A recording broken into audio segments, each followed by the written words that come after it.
Welcome to Don't Quote Me on That. One day we will have an intro, but today is not that day. Hello, I'm Kalina. I'm Kalina. That's Eleanor. This is Don't Quote Me on That. I have a microphone. We've done this already. Go. Okay.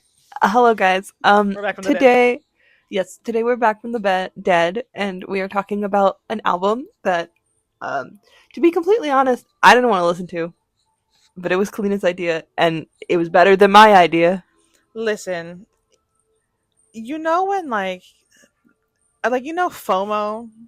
I don't have that specifically, but it got tired of skipping past things on my Instagram and TikTok. You know what I mean? Like they Wait, kept does that popping mean you up, and I'm don't like, oh, know a lot of the discourse around this album? Oh my god. I Okay. know no discourse. Here's what I know about this album. Okay. I know the guy who made it. I know about his girlfriend. I know I know vaguely what one of the music videos for one of the songs looks like. I know what the cover art is. I know I have thoughts and feelings about all of those things. Okay. Perfect. Um, so amazing. I can fill you in on all the drama. It's not a lot, but like, all right. So this is the first solo album from the frontman of Monoskin, Monoskin. Um, from my preliminary research, which was a Wikipedia page, as all good the things bass start. player Victoria also has solo work. So Yeah, he she wasn't does the the first solo album of the group. EDM stuff, Mhm. DJing. Her Yeah, shirt's never on. her no, and she's a lesbian. We stand. It's Pride Month. Oh my god, that's why we did this, guys. Yes, that's why we're doing a straight guys album. Happy Pride. Because he knows a lesbian. Ally. Ally. So this Allies album was released pre Pride Month, May 16th. Um, He said every day is and Pride when I'm around. Direct this quote. was written, according to him, following the end of a romantic relationship, which, like, I think is half true. Yes.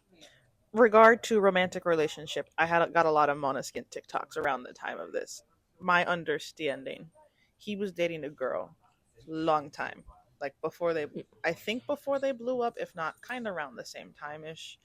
Um, there's a really cool video, or there was a video going around of some random Italian man. This girl was like struggling up the stairs with her suitcase, and this random man came and helped her. Long story short, come to find out it's him and his girlfriend. It was very cute. Um, Then he broke up with her. No one knew he broke up with her, but there was like some. I'm trying to contribute here. There was some. Everyone online was getting mad at him because he was like seen out at a club making out with someone else, and they were like, "Oh my god, how could you do this to your girlfriend?" And so he had to be like, "Not my girlfriend. Not really your business. I did break up with her. Kind of didn't want to have to come out and say that, but thanks, cool."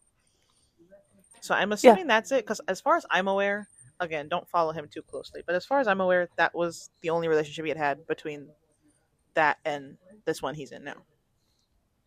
Correct. That is my understanding. He had been dating somebody for like 6 years, sticks in my head for some reason. Yeah, a hot minute. But long, long time. Yeah. Um, and now he is in a new relationship, which, look, Kalina and I love women. Kalina and I think, legally would identify ourselves as feminists. Yes. Sometimes Right next to my even political party. feminists have Feminism sometimes check. even feminists have internalized misogyny, and I think as long as we can admit it, it's okay. Oh, I am aware of the misogyny. So it is my personal opinion that he is a little bit annoying in his current relationship about it online. Um, but young love, and Also, it's not to fine. blame women. I would never do that. I support women's rights and wrongs, right? Mhm. Um, the last person that was in a relationship with this woman, I also felt was a little annoying. So I like, and I hate to be like, oh my god, it's her fault. But my mother always says that if everybody has a problem with one person, it's usually the one person. Like there's a common denominator here, and we must look at it. I I do think that this woman is just a little bit annoying online, which like I understand is a mean thing to say and also not like a clinical diagnosis. I also just don't follow her, which is the entire solution to this problem. But Yeah, I think them being a little bit annoying about it online made people who were already online too much even more annoying about it. Um yeah. I think also, not to get too off topic, but there's like, even she's famous, right? We all know who we're talking about, right? She's famous and he's famous. But I think even if she wasn't, she'd still be. I imagine she would still be like what I call chronically posting thing. Like I don't follow her, but sometimes when I'm bored, I do go look at her Instagram, and it's like if I happen to look at it 3 days, like I'll look at it one day and I'll look at it 3 days later, and she's made a post, like posts in that time, and it's always like 20 photos. None of them are connected to each other in any way, shape, or form. yeah, she loves a photo dump. And the captions are either the shortest thing in the world, or the caption is a paragraph about how it's so hard to experience life, and I'm so glad to be on this planet and Earth, and life is so beautiful. Even though I'm crying with my joy of being alive and being able to experience these things and feeling. And it's like I love that. I love that for you. I love that journey that you're on. I love authenticity and honesty and being open. Shut up. Yeah. Yeah. Sometimes we gotta shut up. We all know too many things about each other. And I think when you're famous, people want to know things about you that they don't need to. And I think by oversharing, even if it's stuff you're obviously comfortable sharing because you're sharing it online, you're blurring those lines. And those people are already blurring those lines. And then they then feel entitled not only to you, but to other famous people and also to like people in their lives, then, you know? And again, not like I don't think this is a her, like she's the downfall of the lack of boundaries that people have. I think it's like not even like open and honest, just like with the sheer amount of information being given. And Hmm. like we see this on just Facebook with people we went to high school with too. Yeah. Like if you continuously like vague post about something being wrong, you don't then get to be shocked when people are like asking you about what's going on. Yeah. Like you don't get to be mad that people are asking questions about something you posted that you only gave half the information of, and like you could have not said anything. You said something for a reason. You don't get to be mad when people have questions, which is a tangent, but You know the Bechtel test? yes, I think we passed the Bechtel test with flying colors. We never talk. We're supposed to be talking about a man's album. We're like, actually, here's his women. girlfriend. And honestly, I think that's But the most feminist thing about us. sure, I think that's one way you could do that. Anyway, a few songs in particular are talked about with this whole like. So okay, with this new girlfriend, the reason it's like contextually important here Hmm. is that a lot of the reception to this album, more from people on TikTok than Yeah. like real people, um, is that he got a new girlfriend. He quote unquote left the band, which he did not. Like his band is still up and running. This is just a side project. Um, but he left the band, got a new girlfriend, got a new vision, and now people are like, we don't know who you are anymore, and are blaming the woman because that's what we love to do here. Oh, I did see Um, some of this. My favorite was they called her Yoko Ono. I which saw is a lot of that. crazy That's because insane. I don't think before this anybody would have called Måneskin the Beatles. Okay, that's crazy. I would have. I Start know what I'm talking there. about. Måneskin is my Beatles. This is affecting me personally. Well, what's affecting me personally is that some of the critique of this album called him the Italian Harry Styles, which we will get into later. Um, That's crazy. yeah, crazy. Also, like, I do think that Italian Harry Styles would not be something that was said about this album if this was just like an unincorporated solo album. Yeah. Um, I know that the One Direction breakup did send shockwaves throughout my community, and by my community I mean me. Um, just because this is another band where people are making music does not mean. But It's anyway, like I we've think almost become.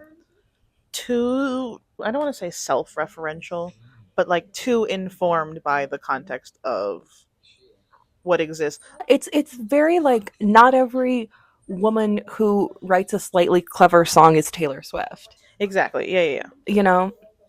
Um, Like, yes, can I connect but the dots and see how we got here from there? Sure, but that's like, at the end of the day, I don't think it's 90% of the art that has been created. It might be 10%, if that, 1%. But everyone's acting like this is the direct foundation on which something is built. people in bands doing solo work, either like post band or as a side piece during the band, is something that has happened for a very, very long time. And I think in the parasocial world that we're living in, it's not that fans don't like the music that he's doing solo or that anybody is doing solo. I'm sure like I haven't been into like the Five Sauce solo Hmm. stuff. I haven't ventured into that world yet. But like I think fans don't see it as a well, I'm an artist and I have my own vision and I would like to have this vision without having to, you know, factor in other visions like I usually do. People don't see it as that. People see it as like a betrayal in a way that doesn't make sense to me It's in personally. like, functionally, I think it's the same as if an actor's on a TV show for a lot of seasons and then they go off and do side projects. They're not like abandoning the ship that is. And I get it, I What guess, you in the know them sense for, of, yeah. yeah, I guess in a sense, like, music is more organic. Like, if I'm an actor in a show, someone else wrote the show. I'm not necessarily contributing to it in the same way I would in a band. And also, while you were talking, it made me think this. I also think this is more of a pop music issue because I listen to Pierce the Veil. We all know this. Pierce the Veil, the lead singer, has like been in a couple random hodgepodge bands that are like just mixes of like lead singers and musicians from other popular pop punk bands. And everyone in that scene that I can think of was like, oh my god, this is the best thing that's ever happened to me. I love it. Yeah, I think no, I think fandom culture is different in the different genres, Yeah. and pop punk feels a little bit more like if somebody is really into pop punk, they're kind of into pop punk generally, whereas in pop and like the pop sphere, I see a lot more like people aren't like a pop girls as a whole stan. People are like a Tate McRae stan. Yeah. They Yeah. are like it's more allegiance based to a single person than more like collective communities. Hmm. And I think it's especially weird in this case because Monoskin is fairly like alt leaning, especially like Yeah. in the time that they've been in America. And so like I don't want to say it's TikTok's fault, but like I don't think it's helping. So that's kind of the context of this album. Um I tried my best to so what happened was I've listened to this album I think 10 times now Hmm. because I had it on in the background for a full day.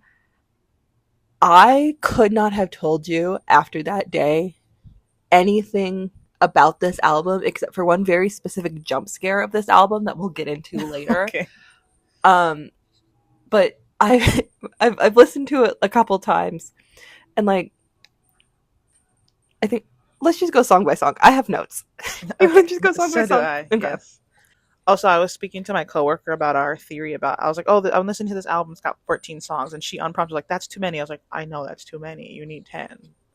Um, Yeah, I'll give you 15 if it's a fantastic album, but no one makes an album that good that there's 15 songs in a row I want to listen to.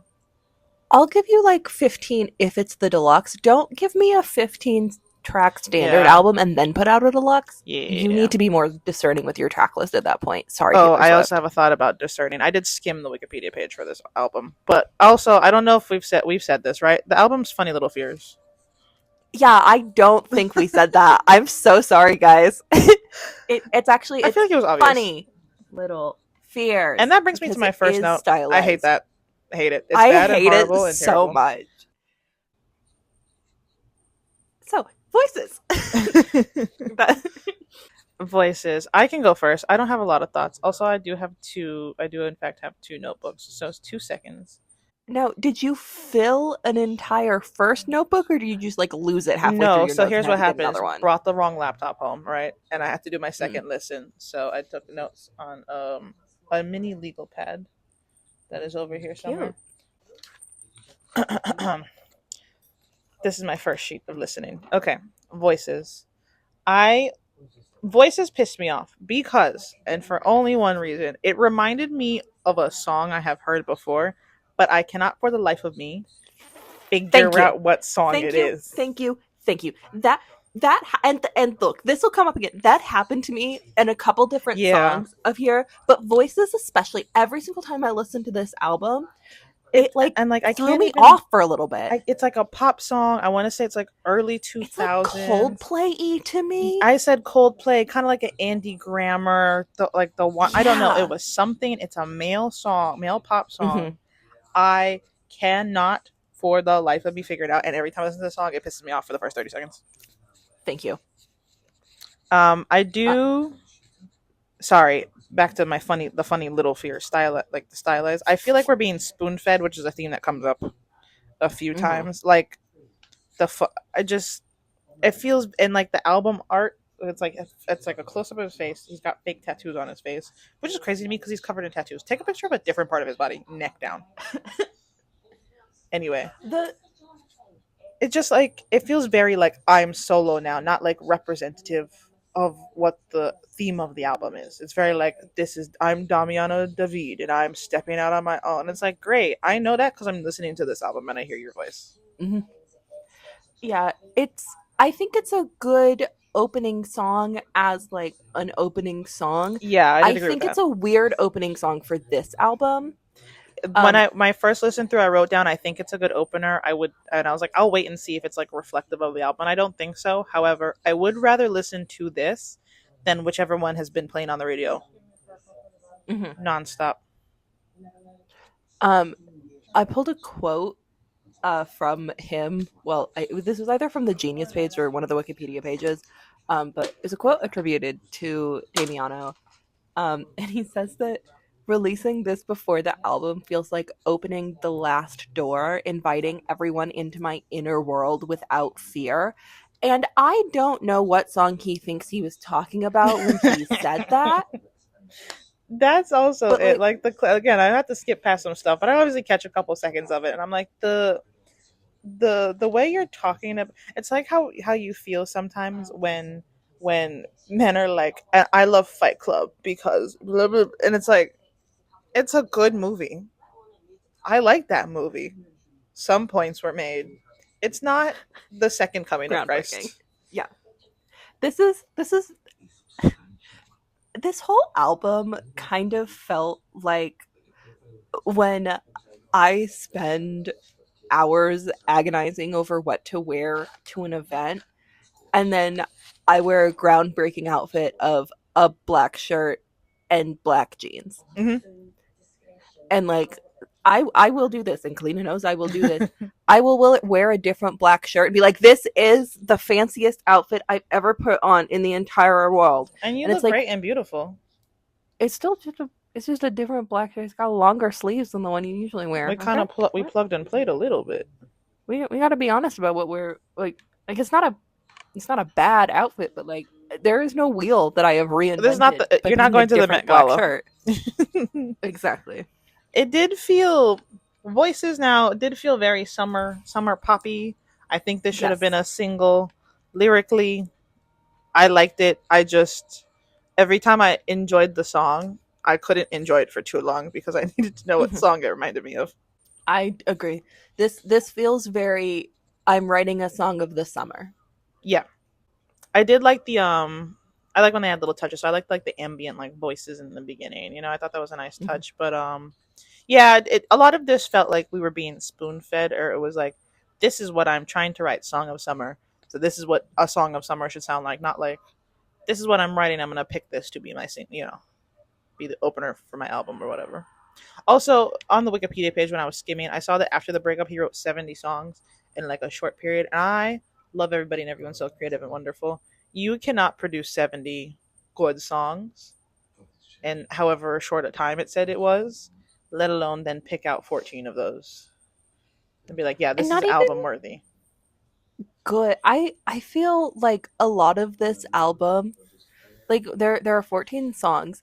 There are like maybe, if you want to stretch them, 5 or 6 ideas in this whole album. Yeah. And like just the entire narrative structure of this album felt balls to the walls. Like, One of the things I said towards the end, I was like, there's too many themes, and it's not in an order that makes sense. Because like again, at the end of the day, you can touch on everything. I think everything could probably fall under a theme, but one general theme. Then I'm like, okay, that makes sense. But I feel like there was a theme of fear, obviously. There's a theme of like, not being enough. There's a theme of a bad relationship. Then there's the theme of a good relationship, which is the best relationship you've ever been in your mhm, life. And mhm, then there's a theme of how I've overcome these things. But it wasn't like talking about narrative structure. It wasn't like we started off low and got high. It was like we were low, we were high, we were high, we were low, we were low, low, low, high. I was like, where are you yep, yep. going with this? And I think that, look, from all the talk of how being in a band and putting out a solo album is not a groundbreaking thing, Mm-hmm. it's I do think if you're going to do that, it should really feel like sorry, something that's worth it. Like Yeah. this did I not feel particularly strong or particularly, I mean, it felt inspired for sure. It felt inspired by like, oh my god, my new girlfriend is so much better than my old girlfriend. Not like inspired by I am an artist and I have this thing that I need to, break free of my mm-hmm. current artistic vision to put this thing out. It did not feel like that in a way that just annoyed me more and more throughout the album.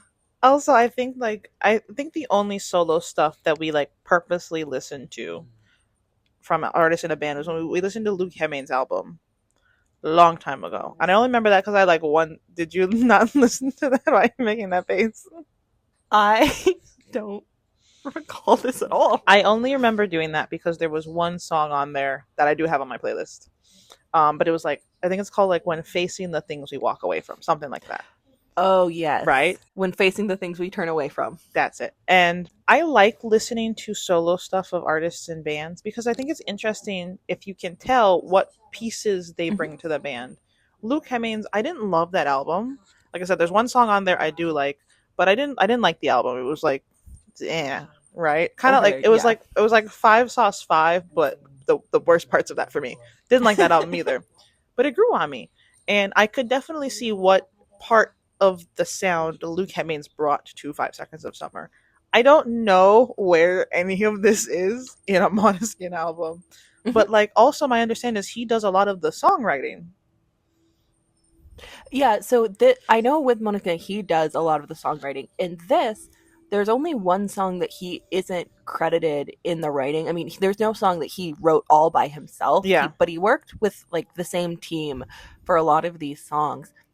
And there were like a few little lyrics that when I was listening, I was like, okay, put a different beat behind that, and I could see that lyric in a Monoskin song. there's one theme that came up a few times that I'll talk about that I will agree. I was like, this is definitely like I can see where this is in Måneskin, particularly in like reference to relationships. But like I don't feel I learned anything about the artistic process almost, Mm-hmm. from what he has given us here. Are we the next song? Next summer. Yeah. Um, I pulled a quote because this is a very this song is very like 15 by Taylor Swift, where it's just words in a row, and it's what's happening because the words are all right next to each other. And I pulled a quote, and it's from Damiano. And it's, so I've asked myself why I ended up with this kind of lyrics, and I guess it's because what I tried to do was tell a more intense and complicated feeling in the easiest way possible. And like, you did it so easy that this really did not feel intense or complicated. I'm so sorry. I liked this song. This was a song on the album I would say categorically that I like.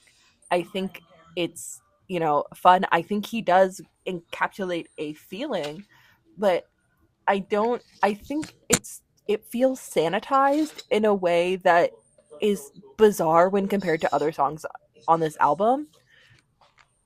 Um and I just it feels like he thinks there's an evolution in this song because it starts with, call me when he breaks your heart next summer, and then the last line is I really hope he breaks your heart next summer.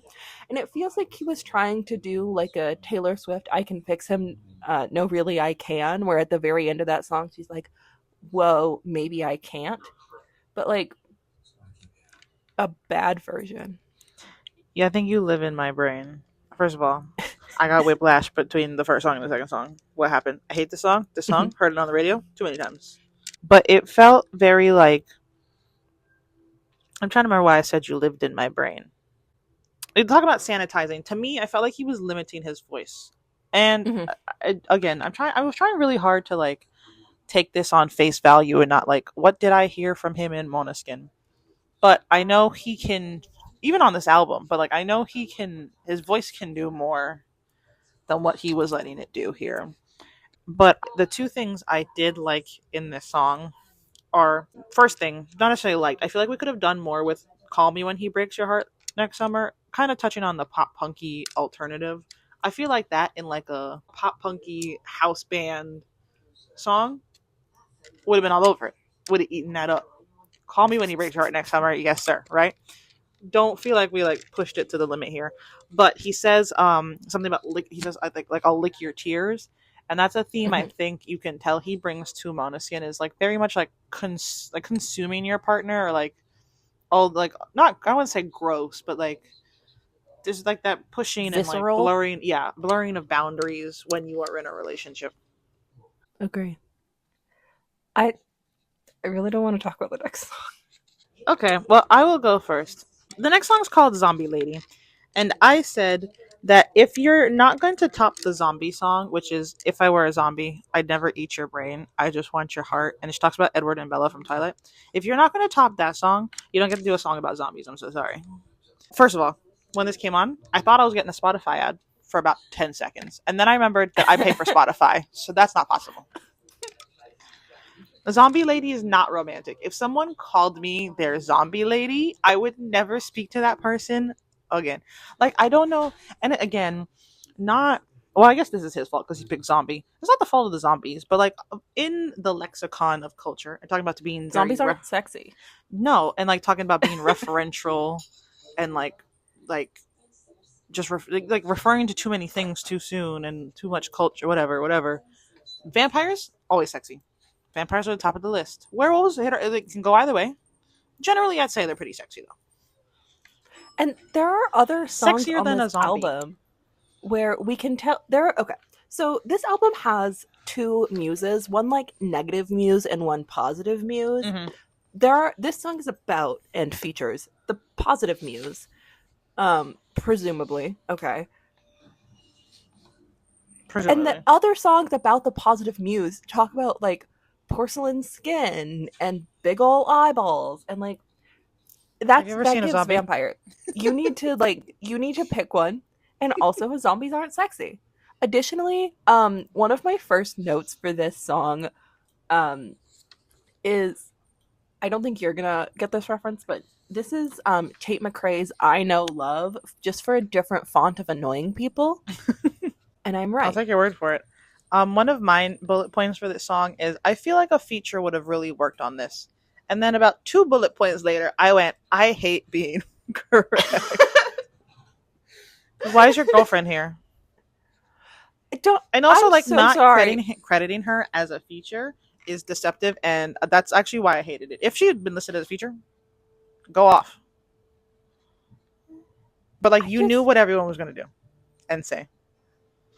like I think we all learned from letting your girlfriends in on your things when all the girlfriends featured in One Direction's Live While You're We're Young music video, those did not form everlasting relationships, okay? None of those people talk to each other anymore. You don't have to put them in your art. Like, I understand that I don't know. It just feels like by cementing your relationship in a song like this, you're inviting even more critique than there very clearly already is, which is fine. But like, I It's don't know. Close it's that door.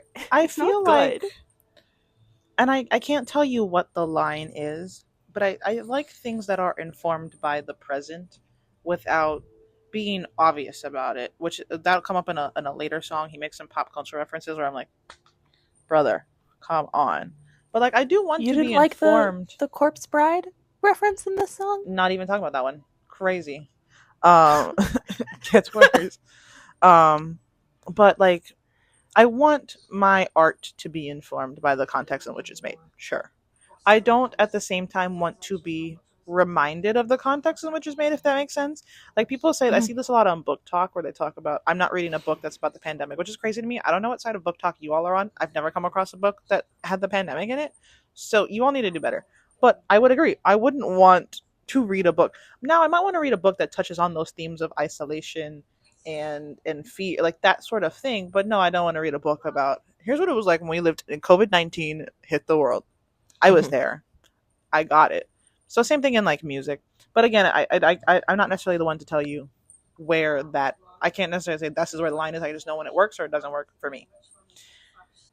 Oh, I had a question.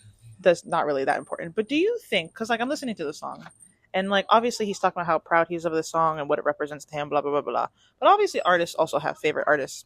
Do you think when someone's writing a song and making it, like puts a song out, check, send that to the album, right, to print it, they think that's the best that a song can be? Or like do they think the music they make is the peak of music? Or do they think the music that their favorite band makes is the peak of music? And if yes, why are we not making that music? You know what I mean? I think that's a very interesting question. I think if you're a I mean, okay, I'm not a musician to start with. I don't do art things. I think that if you are producing a song and you think that it is a better song than any song by your favorite artist, you you're doing it wrong. I Yeah. feel I feel like you shouldn't think you're creating things better than your favorite artist. I think you should feel like you are creating things that make you feel the same way that those things do. Yeah. And I also think that sometimes I don't know, I've heard different things from different artists. I think just like logistically, there is a date by which your record label needs your song to be Yeah. finished or needs your album to be finished. So like whatever state it's in on that day, it's either good or it's not. Um not to talk about Harry Styles again, but I don't remember what song it is. It might be Kiwi, but I could be making this up what song it is. But there was one song where he was talking about how he sent it to the press or whatever the fuck um before like a I think it was a trombone got added to it, and Hmm. he was like, I really wanted the trombone on this song, but now that I hear it without the trombone, it's like, well, okay, maybe it's good that the deadline came. Anytime I think about artists putting out songs, especially when like I don't like the song, I think about, it's called Dad's Song and it's by this band Set It Off. And the lead singer wrote it about his dad who had passed away. And how, like, you know, he's like, you people always tell me how you'd be so proud of me, and there's like how his dad believed him in this and this. And he was doing an interview and someone asked him about the song and he basically said that like I could have worked on that song forever. Like that song to Hmm. me never would have been done because it never would have been perfect enough for what I was trying to convey. But also at a certain point in time, I do have to, like, not even album, like my label needs this, but like at a certain point in time, I have to put that down and just give it to the world. Otherwise, it's just going to sit here forever, and I'm never going to be done with this one project. But I remember the other thing I wanted to touch on this song, "Zombie Lady," is like talking about relationships. That's what I was bringing up. I want things to be informed by the context that they're in. Yes, but I don't think we need to share everything. I think it's hard. I try not to bash people in relationships because like love is great and wonderful and you should let it, you know, the chance of being hurt because you're in love shouldn't stop you from expressing that. But at the same time, like you all haven't been together that long, as far as I'm aware. You were with what, like, okay, let's take his relationships that he's talking about, his new relationship and his last relationship. You were in this last relationship for years, like multiple years, and you're like, oh my god, it was really bad for me, right? Which I think is one, your place to do because that's how you experience that relationship, but two, that's kind of sucky for your partner. She's gonna hear it, or Mhm. your ex partner, and now you're with your new partner who, compared to that last relationship, you weren't with that long, even if it's the relationship you're in for the rest of your life. It hasn't been that long in the grand scheme of life. And you're like, yeah, do you want to be on a song on my album? Let's sing together. And it's like, one of you needs to say no. One of you needs to have You don't sense. have to. Yeah. Listen, you guys are together 2-3 years from now. Pop a feature on his album.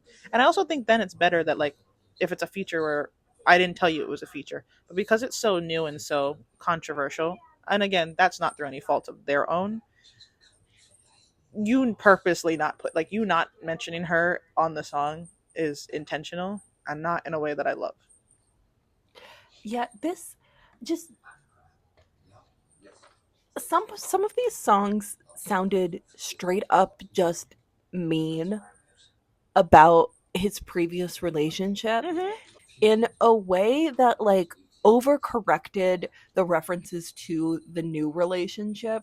And like it's very possible that the references to the old relationship or him like being sad or whatever were more about like just generally, it doesn't mean that everything is about the relationship. I think that it's a reductive thing to do. Mm-hmm. But like also in the context of this album, it makes it feel very polarizing, but it also like just some of the negativity surrounding kind of the before makes the after kind of feel like you're singing about how this is your first ever girlfriend and it's the first time you've ever been so in love forever and this is going to work out forever and ever, amen. It makes it feel a little bit childish.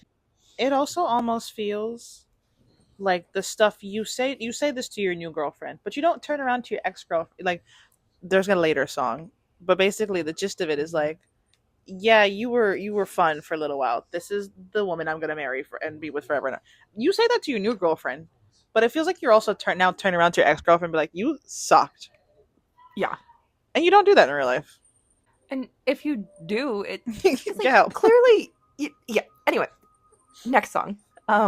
Speaking of The next song features is and women, our first feature of the album. according to me, Also, yeah. Do you know who has a writing credit on this song? please say it's Robert Pattinson. Noah Cyrus. That's crazy. I don't think I've ever heard a Noah Cyrus song. I have heard a Noah Cyrus song, and it was okay. This is also the only song that Damiano does not have a writing credit on. Really? That's interesting. Hmm. I think the opinion that I just formed just now, if you have a feature on a song, you should probably write the song. If you have someone featuring on your Hmm. song. But that's just me Yeah, personally. That has really nothing against Damiano. I just came up with that. this felt like when Noah Khan released that like collabs album, but like instead of them being real features, it was just they got backing vocals in half of a verse. Eleanor, I hate when you have a feature on a song and they do not sing by themselves at any point. Because what is the point of you being here? What did you add? I could hire some lady who sounds kind of like Hmm. you to sing in the background. Whatever song he did with Hosier, didn't even like that song. I want to hear Hosier sing it. I want to hear him singing about how he was raised in the cold, but I can't hear him over your loud voice, which I heard already. Noah, Anyway, my takeaway from the song was I can recognize that this is good, but it's not for me. I did like the stripped back vibe. I don't feel like any of these songs went together at all. So for this song, Suki Waterhouse is the feature. And I wrote down 12 Degrees of Kevin Bacon in parentheses Twilight because I made a video Mm-hmm. on TikTok one time where Dove Cameron, I was remaking recasting Twilight if we made it today. Pretty sure I put Dove Cameron in there. If not, I did put her boyfriend at the time in there, the Scottish fellow. And so now we have a connection from Dove Cameron to the people in Twilight. I don't know how that helps any of us at all, but I just feel like we should keep that in mind for later. I agree. I do think that's. I think that is impactful to our brand. I love the concept or the theme. What he said, one of the lines is, "I could love you if you let me." Love that. Mhm. Back to my Twilight because I was obviously on a Twilight kick at this point. Wrote Jacob X Bella question mark question mark question mark. And you were correct. And I was correct. I've been getting a lot of Jacob and Bella content on my TikTok, and and everyone in the comments like, I'm in enemy territory. Not me, baby.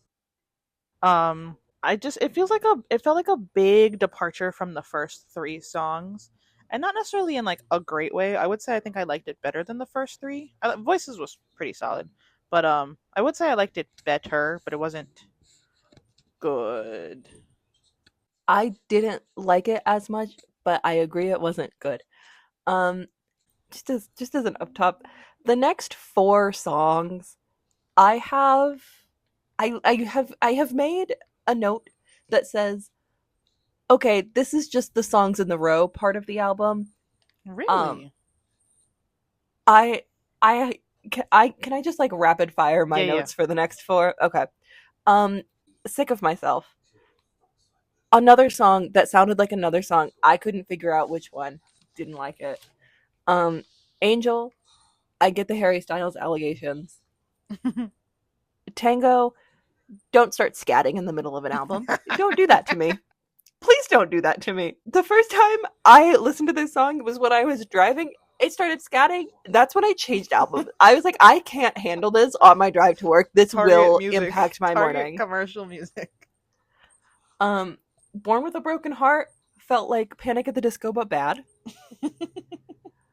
Um, Tangerine, I couldn't tell you.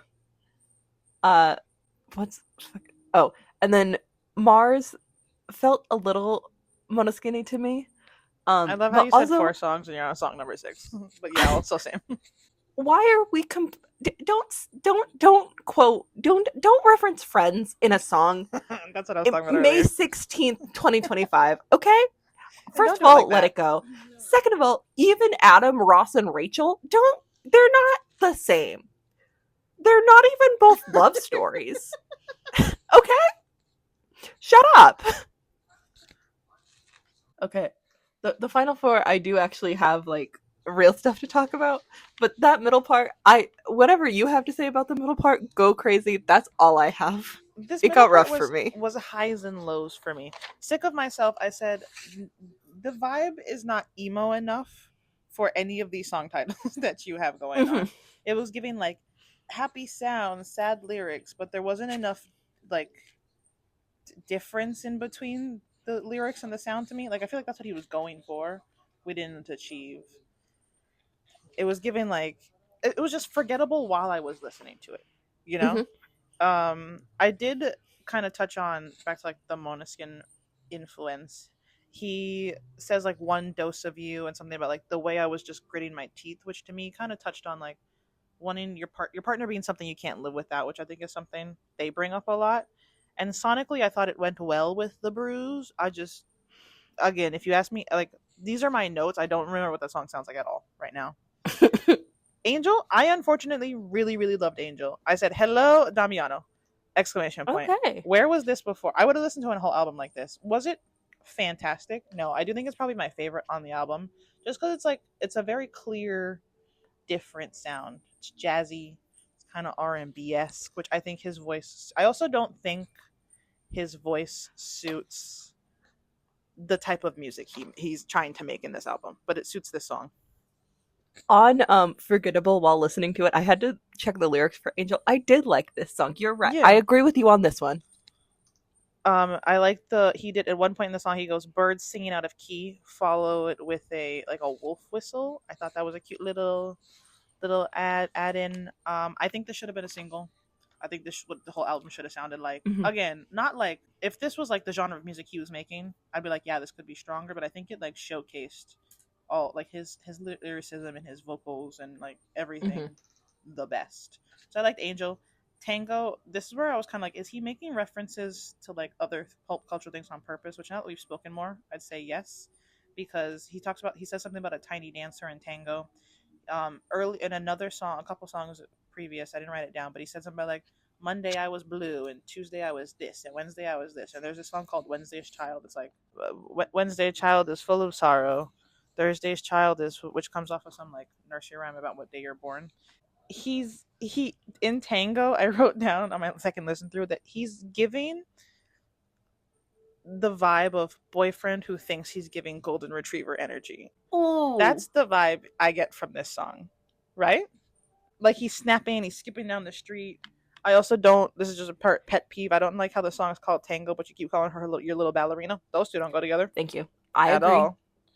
all. Why are we doo wopping this? I feel like I'm in a Target commercial. Stop scatting. Don't do that. So it was like I said, high, loved Angel, and then we took it straight back down. Born with a Broken Heart. I said it's a song. I saw people Yeah. interviewing him this like it was revolutionary. Who's that guy? Everyone doesn't like him now. He's a radio interviewer. I think his name's Zach. Yes. You know the I know who guy. you're talking about. You I know the don't know his guy. name, Um, but I know exactly who you're talking about. I saw him interviewing Damiano about this, Born with a Broken Heart. 'Cause I think this is one of the singles, and I think this is the music video I It was was. thinking of, It's, which I haven't seen, but I've seen clips of.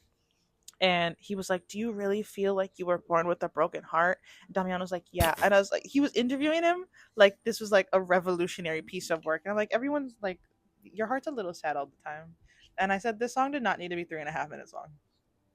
There was no reason no. we needed to listen to that song for that long. And Also, I also feel like just last thing on this is the music video for this song, from what I've seen of it, could have gone for about 5 of the songs on this album. And while I like that, okay, clearly he was sticking with the theme, right? We've got a vibe. It's again, why are we scatting? But like there was a vibe. I think your music video should be attached to your song more. That I can't like plug and play the rest of your songs on the album on it. But to be fair, have not seen the whole video, so that is with some a caveat of that. also, if I was a cactus, you would be a balloon. Shut up. Spoon feeding. It's spoon feeding and fan service. That was it. That was why I didn't like the Corpse Bride reference or the Ross and Rachel reference. Is it feels like I think when you're talking about things that I imagine, I mean, at the end of the day, I think most feelings are universal, right? The specific experience might not be, but that feeling of like people don't understand me or like feeling kind of alienated, I get. He at one point in the album goes, "I am an alien. I want to be like the humans." Get Literally, creative. that's what he's. If I were a cactus, you would be a balloon. I want to feel the same as humans do. And also, this song, especially, when I looked at the lyrics, it's confusing because half of it is like, I was born with a broken heart. Like, I was just born bad. Like, Hmm. I was born and I was wired wrong. But then also, another part of the song is, but specifically, the way I was born doesn't match the way you were born. And like, it either doesn't, if you either like feel like weird and alienated from everybody, or it's a song about like it Being felt like it was alienated in a trying to do between two people. both. Yeah. Yeah, it felt like he was trying to do both, and you have to make choices. And I don't want to say it like this, but like I want to get a try and attempt to give him credit. I suppose is he simplifying things because again, English is not his first language, but I think he's a good lyricist in English. He says, Mm-hmm. "We're not meant to be together." At one point in the line, I'm like, "That stop just telling me point blank what's going on." You know, I need you to like be a little abstract with it. Not to again like talk about Taylor Swift again, but there are some songs where she talks about something very specific in a way that feels broad. Hmm. And look, it's a skill that not everybody has, and I think it's a difficult thing to um be workshopping when this is your first solo album that's already like people already are primed to not like. Oh, Tangerine. Yes, another one of our features. This one I don't know who the feature is, and I'm looking his it name up has a right number now. in it, and I so I'm too scared to say it out loud. I think it's just David. It's like D4VD. I think it's David. But this was like big on the TikTok edits. It was like in the back of my mind, you died. If you I'm not singing the song for anybody, but like if you hear it, you'll probably know what I'm talking about. I think his voice fit very well. And I think if this wasn't a feature, I probably wouldn't have liked it as much, but I think it added some like a dimension that it needed. I don't know if I liked it or not. I think I did. I liked the chorus a lot. I know that. I liked the delivery on the chorus. I liked how his voice sounded. I really feel like he was stretching Mhm. the limits there. He says she got also however, back to if I were his ex, I'd kill myself hearing the song. He No. goes, "She got me high, but you got me high, but she made me a junkie. You gave me sugar, but she gave me honey. You were a good time. She's the rest of my life." Respectfully, I have to kill myself. Yeah. But I want to. You made me think of something when you were talking. The line you were just saying. There's another part where he goes, "I know that these things can be touchy. Trust me." In Oh, the I like song that. when he sings that line, we talked about this when we did Rush, but I think he fills syllables in a very interesting way that Yeah, sometimes when he does it just sounds so good, and the "I know these things can be touchy, trust me" line is so good. this is reminding me back to the first song. He's very clear later on in the album. I think this is the album that got stronger. I wouldn't say towards the end, but like maybe like that middle chunk, it was the strongest. But he's not very articulate in the first song. Like there's a couple times like I didn't know what he was saying. I had to do that, listen through with the lyrics. I don't think that works for pop music. I think pop music is very like about being digestible and marketable and mainstream. Hmm. Is you have to have good diction. I don't feel like any of those songs did, but I did say that Tangerine gave Grease vibes. Like it sounds like you could put it in the movie Grease. It kind of sounds like Frankie Valli, Frank Sinatra, Paul Anka sort Hmm. of thing. And I think his voice does really well for that. And I think kind of like the marketing he was doing for this album, like you know how Sabrina Carpenter has a theme. She's got Hmm. her little baby doll sort of theme. I Yep. feel like the theme he was going for with this album, his voice could do. He just wasn't letting it do it on most of these songs. Yeah.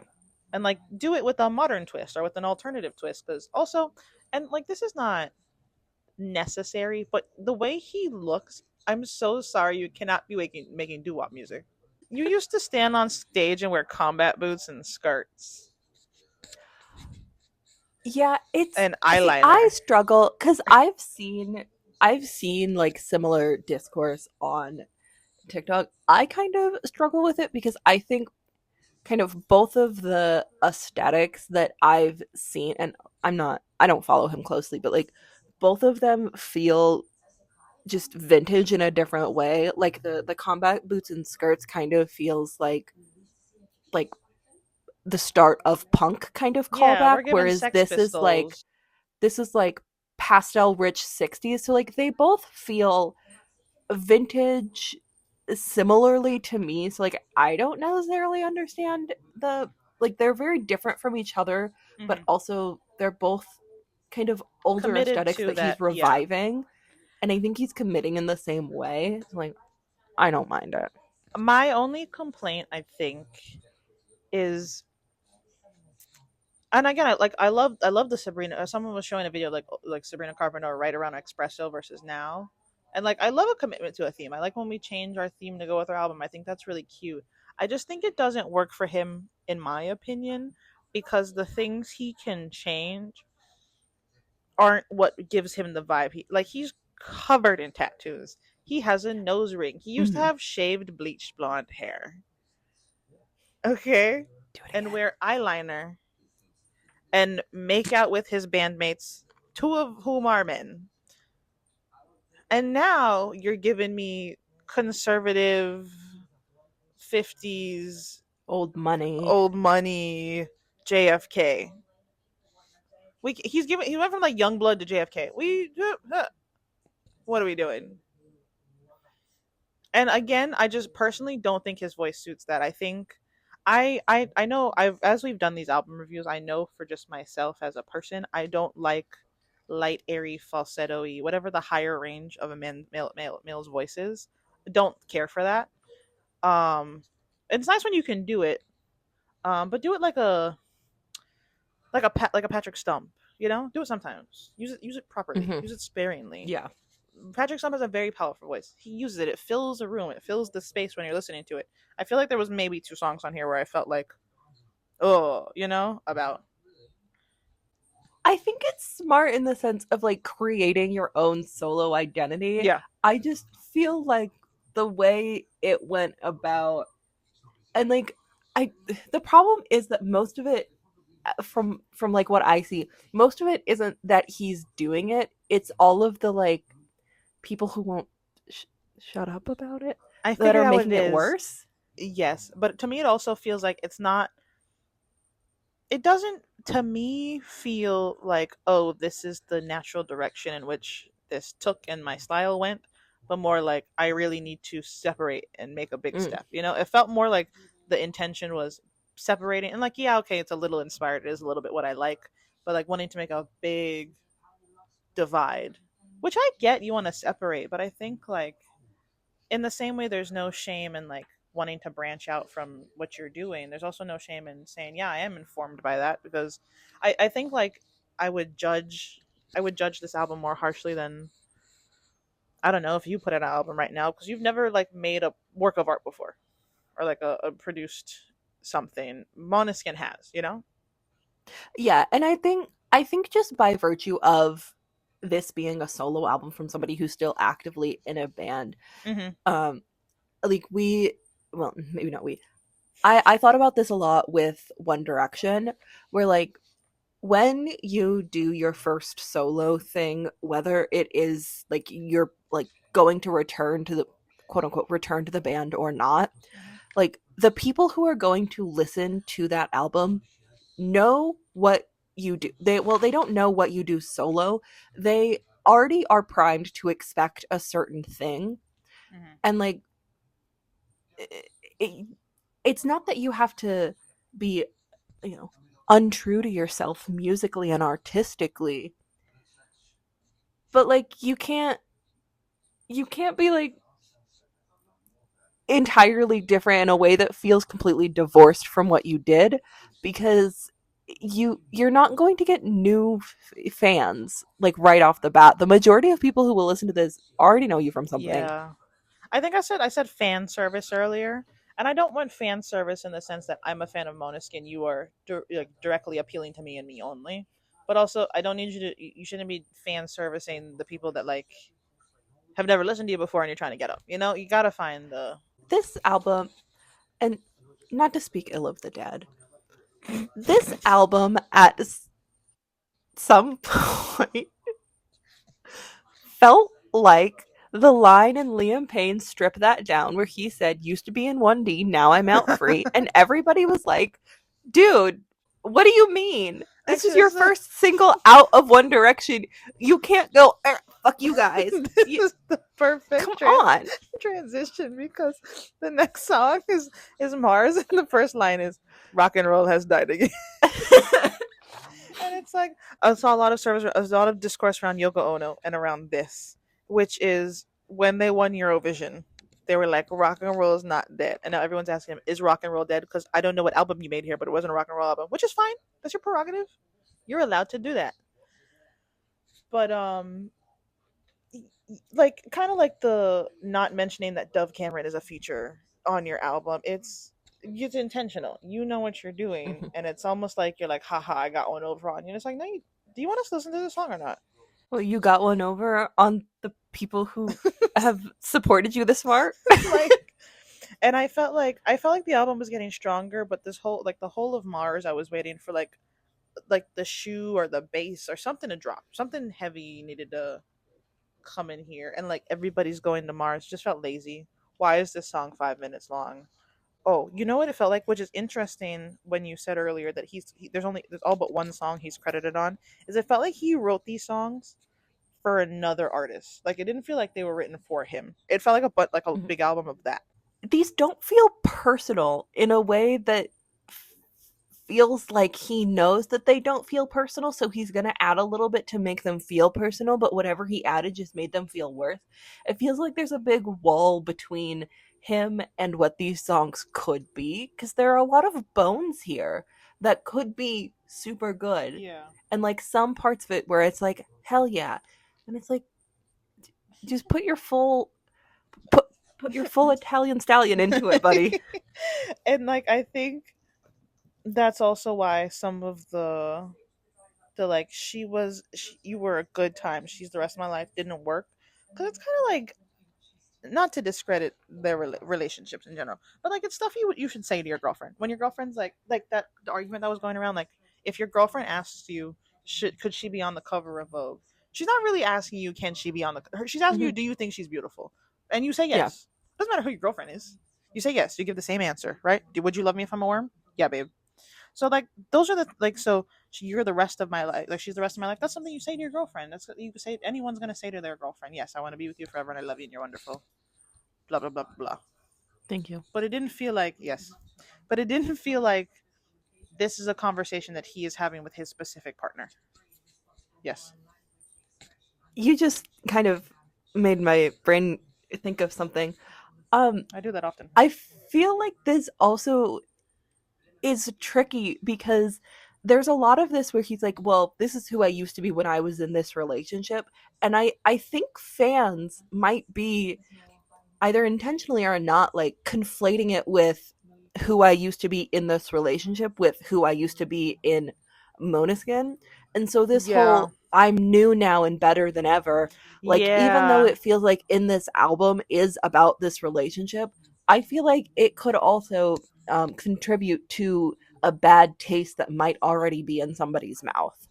yeah. Because I saw I did watch. I sat down and watched one interview he did with some Australian fellow. Not important.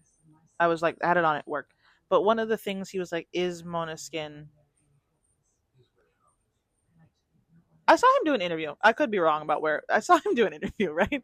And at the end of the interview, like, is Monoskin like really? And he was like, yeah. I don't, he's like, I don't know. People keep asking me. Like, I've said it over and over again. Like, we're gonna get back together. Like, we're not broken up. We're gonna make more music. We're gonna tour, whatever, whatever. But it's almost like he has to keep defending that because, like you said, people are conflating this with I was miserable and like I'm not as happy as I could have been, and this could have been so much better with who he was in the band. And I think he was very vocal about being happy in the band. He's excited to go back to it, and he just needed to do this at this point in time. So to give some credit where credit is due. The next two songs I think have the same exact thesis statement, even though they come at it from a different point of view.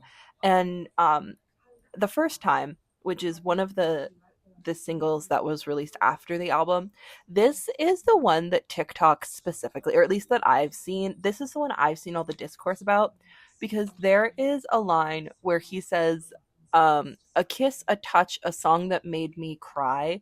And a few years ago, as far as I understand it, there was a song that he had written for his previous girlfriend, and he cried while singing it on stage. And people are like, oh, it's so mean to be like, you were just a song that made me cry. And it's like, well, maybe if you hadn't have made a huge deal about it, he wouldn't have been like, maybe the fans would like if I mentioned that one time, you know? And like, the song really isn't that mean, especially when you look at the song right after it, Perfect Life. The first time is just like a little hee hee ha ha rom com song. Perfect Life is straight up mean. And so TikTok, if you're gonna get mad, at least get mad at the mean song. I I think there's no shame in being like, this is a relationship I had. It didn't turn out the way I thought it would. I cried about this song I wrote for my girlfriend, but now like obviously the feelings around that are different because we're now broken up. That's fine. Mm, Even if it is, yeah, it's a song that made me cry one time, and that's all it is. That's all it has to be for him. I the first time I said reminded me of Dreams by the Cranberries. That's exactly what the opening sounds like. Eleanor's gonna look at me blankly. No, my God, Eleanor knew. yes. No, you're right. No, I know. I watched Dairy Girls. Okay. No, the first time I listened, I wrote down Cranberries vibes, but I couldn't remember which specific song. I was like, I know it's not Zombie, but it's one of them. And so No. today I was listening, and I was like, that's what his dreams. I liked the delivery on the first time of the pre-chorus. I liked he says travel the world, but it got me nowhere. But I liked more the delivery because it like built up very nicely for the Mm-hmm. chorus to then come in. It was giving like coming of age, young love movie. And I've decided it's This set in whole song Ireland now. gives very young love. Very, very young love. Very Yeah. much. This is the first time I've ever had a crush on a girl and it's going to change my life, which is just a weird vibe for somebody who also, with just within the confines of this album, has very clearly also been in a different relationship. Also, I'm sorry, you all are like 27. Actually, no, that's Thank not. you. He's what I our didn't want to age. say it. You're 25 years old still. No. Yeah, yeah, no, no, he's our age. He's like Oh my exactly our age. god. I know. Oh my god. Like I'm. He's 99. Yeah, Are you younger than us or older? older. He was born in January '99. Oh, phew.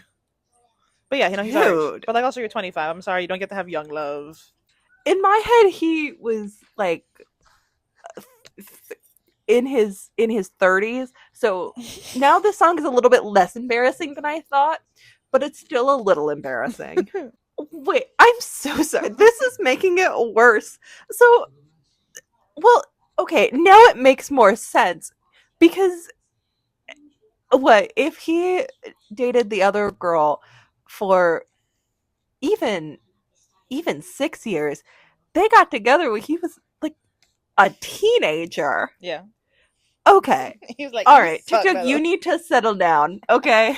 Actually, sometimes the person you meet at 16 isn't the person you're going to be with forever.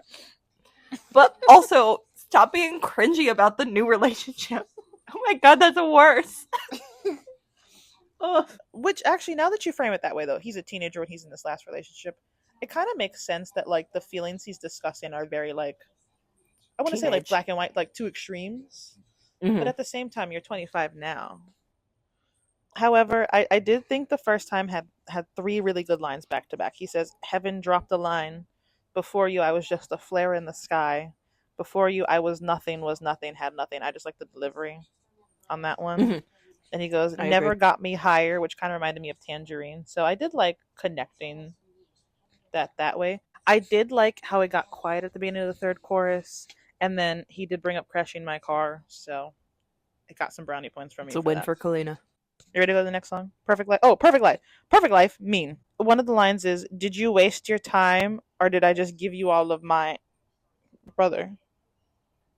However, I kind of looked at it from like not so much as him putting it on her, but like he was willingly giving that up and like feeling used after. But still, like yeah, definitely on the list of songs that are mean. This is higher up than the first time. However, I also did write. It's been 40 seconds, and he said the title twice. Oh, sorry, he said the title 5 times in about 40 seconds. He He. said "Perfect Life, Perfect Life, Perfect Life," and it felt out of place on an album that I felt like was veering towards being solidly about new love. Every time I think we're on the path and on the theme, he's like, "Just kidding. Do you remember my ex?" Yeah.